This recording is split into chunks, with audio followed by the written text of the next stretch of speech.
Buenas tardes a todos, vamos a empezar. Vamos a abrir nuestra Biblia en Juan 14, en el versículo número 1.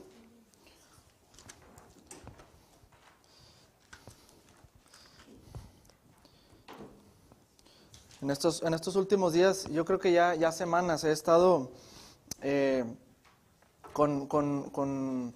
preguntándole algo a Dios, como con una duda en mi corazón. O sea, yo sé que la gracia ya hizo todo disponible, sé que Dios la voluntad de Dios es positiva para nosotros, es bendecirnos, es darnos toda bendición, toda buena dádiva. Pero le hice una pregunta a Dios como de 10 renglones y hasta ya ni yo me entendí, porque no quería sonar como arrogante o algo así, pero, le pregunté a Dios, bueno, yo sé que tu gracia, ¿verdad? Y sé que tú eres bueno y todo esto, pero, como que ¿cuál es mi parte y cuál es tu parte? Digo, así como que sin ofendernos, ¿qué estás haciendo? Y luego ya como ni me entendí, al final dije a Dios, ¿a qué te dedicas?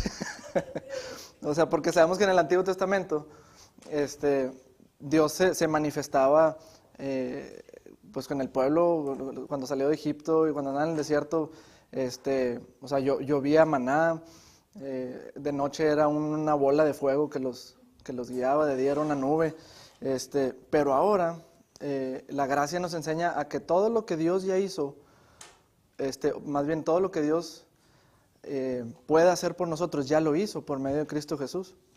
Y su amor y la bendición, Jesús vino a traer salvación, lo cual incluye liberación, prosperidad, salud, protección, plenitud, etcétera, todo eso. Entonces, eso me puso a mí un poquito de carga porque, me da la responsabilidad completa a mí de hacer efectivo todo eso o de hacer todo lo que se tenga que hacer. Entonces yo empecé a pensar un poco como que, bueno, es que Dios ya no va a hacer nada o Dios ya no hace nada, y no es así. Juan 14:1 dice, no se turbe vuestro corazón o no te preocupes por nada. Creéis en Dios, creed también en mí. Y hoy Dios, desde hace una semana y hoy hoy más, empezó a derramar a cántaros como entendimiento al respecto. Y me dijo, si tú le dices a una persona que confíe en ti, le estás diciendo a esa persona que dependa en una acción que tú vas a tomar o en lo que se supone tú que debes de hacer, ¿verdad? Entonces le estás diciendo a una persona, cree en mí, cree que voy a hacer lo que te estoy diciendo que voy a hacer.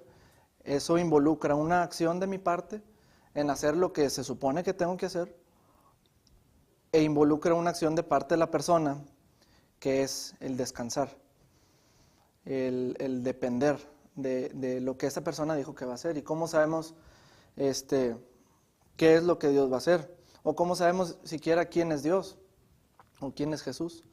En Hebreos 1:3 dice que Jesús es el resplandor de la gloria de Dios y la imagen misma de su sustancia o el carácter de Dios. Queremos saber quién es Dios, voltea a ver a Jesús. Por Él fue creado todo el universo, y Él sustenta todas las cosas con la palabra de su poder. Entonces, más prueba para confiar en Dios y para depender y descansar en Él no necesitamos, porque Dios se ha hecho claramente visible. En Lucas 10, yo se los leo, si quieren apuntar nada más, es una referencia a Lucas 10 y Lucas 22. Lucas 10, 3 y 4 dice, Jesús les dijo, id a sus discípulos, he aquí yo os envío como corderos en medio de lobos. El 4 dice, no llevéis bolsa, ni alforja, ni calzado, y a nadie saludéis por el camino. Es difícil en estos días recibir una dirección de parte de Dios y decir, ve a tal ciudad, pero no te lleves tu cartera. Es lo que les está diciendo.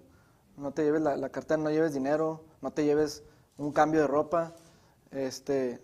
No les está diciendo Jesús que tener cosas es malo, les está diciendo, los está llevando de un lugar de dependencia en su habilidad a depender de Dios y a depender de su palabra.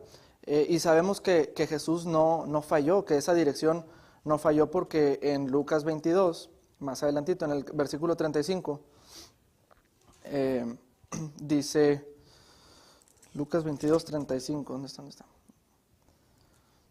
Aquí está, dice, y a ellos dijo el Señor Jesús, cuando os envié sin bolsa, sin alforja y sin calzado, ¿les faltó algo? Y ellos le dijeron, nada. Entonces, claramente se cumplió lo que Jesús dijo y los apóstoles tuvieron que depender de la palabra que Dios les había dicho, de ese mandato. Y por último, en Primera de Pedro 5,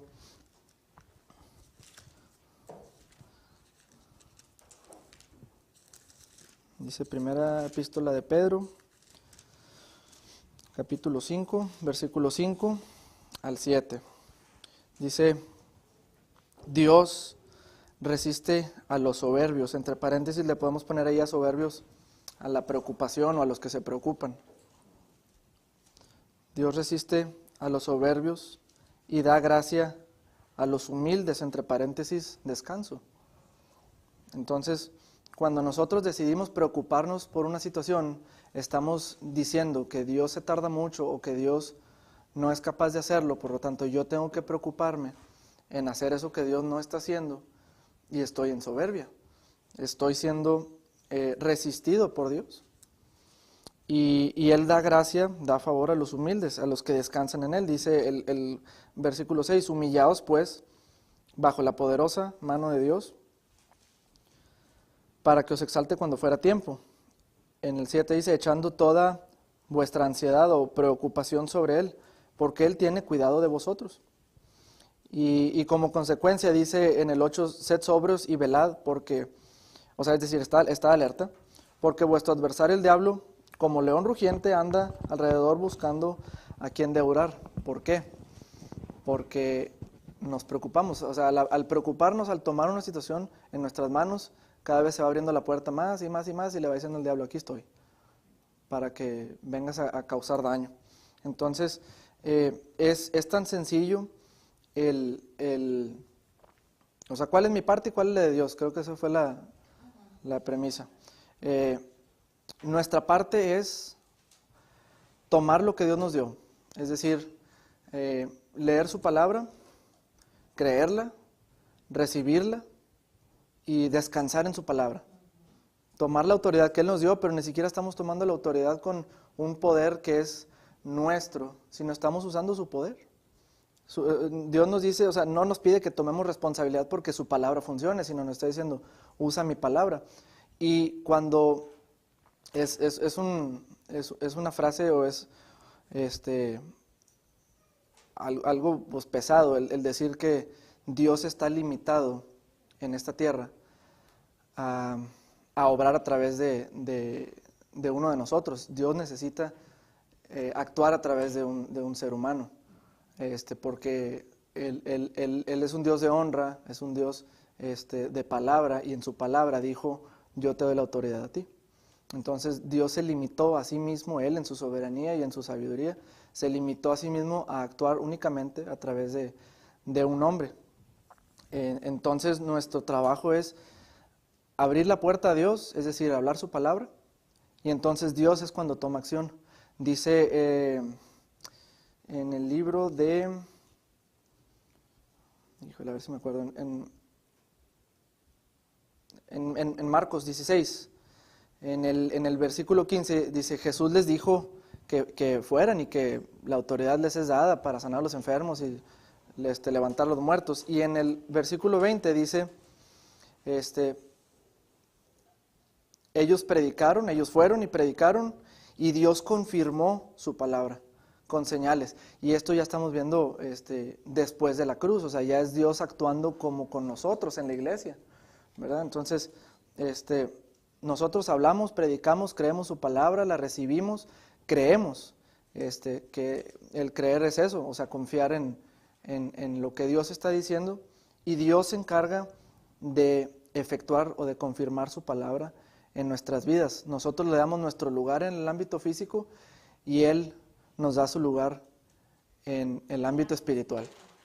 Y eso es lo que más o menos, o sea, quise tratar de de decir, Dios aún está trabajando, Dios no está con los brazos cruzados.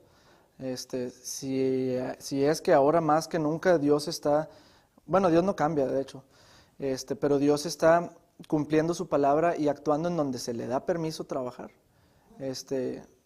Podemos decir que empleamos a Dios cuando hablamos su palabra y cuando le creemos y cuando le damos injerencia en nuestros asuntos.